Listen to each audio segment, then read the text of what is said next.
안녕하십니까. 모바름 미작 대표원장 박운입니다.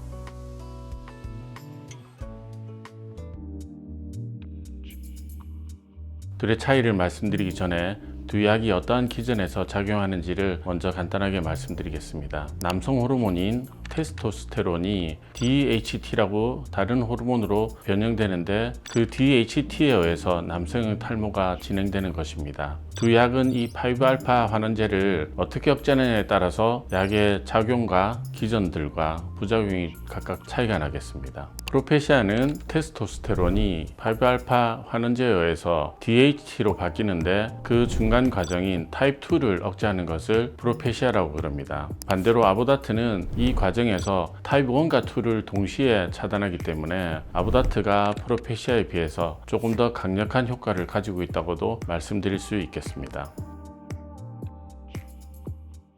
두 약은 작용 기전이 거의 비슷합니다. 하지만 아보다트가 좀 더 DHT를 억제하는 효과가 90% 정도 높기 때문에 아보다트가 아무래도 좀 강력한 효과를 가지고 있다고 말씀드릴 수도 있고요. 프로페시아는 아보다트보다는 차단 효과가 한 70% 정도밖에 되지 않기 때문에 효과 면에서 아보다트보다는 조금 더 강력한 효과를 가지고 있다고는 말씀드리기는 어렵습니다. 하지만 어떤 것을 먼저 처방하느냐에 따라서 의사마다 조금씩 의견은 다릅니다. 저희 병원 같은 경우는 탈모의 진행이 좀 더 많이 되신 분들은 첫 번째로 아보다트를 권하기도 하고요. 아니면은 탈모의 진행이 심하든지 경증도든지 상관없이 프로페시아를 먼저 처방하고 경과를 보면서 탈모 치료 효과가 조금 부족하다고 생각됐을 때는 아보다트를 처방하기도 합니다.